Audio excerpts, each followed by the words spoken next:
En aquest vídeo us mostrarem com traduir correctament els descriptors de la vostra estratègia de cerca a PubMed del castellà a l'anglès.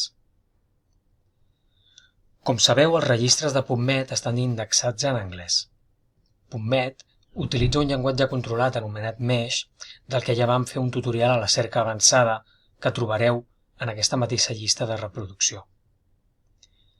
La qüestió és que una traducció de termes científics no sempre serà correcta si la fem amb un diccionari general o amb un traductor en línia. Per això us recomanem l'eina DEX de la Biblioteca Virtual de Salut que podeu trobar a l'apartat Bases de dades de la pàgina web de Biblioteca.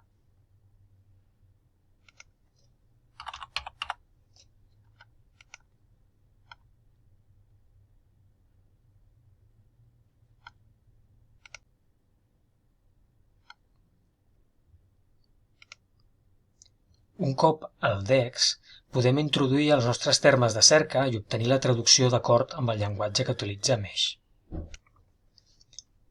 Podem demanar que busqui pel descriptor exacte, per exemple, catèter,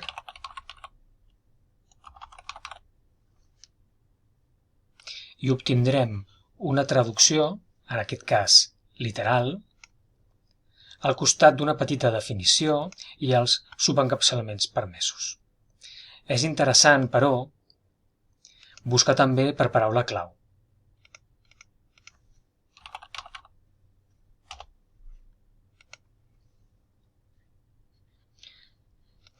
Perquè obtindrem tots els termes Mesh que continguin el terme introduït de manera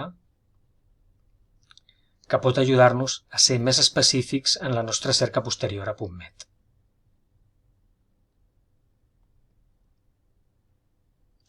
Un cop seleccionat el terme que ens interessa, podem copiar-lo en el cercador de Mesh, sumar a la resta de termes i realitzar la cerca.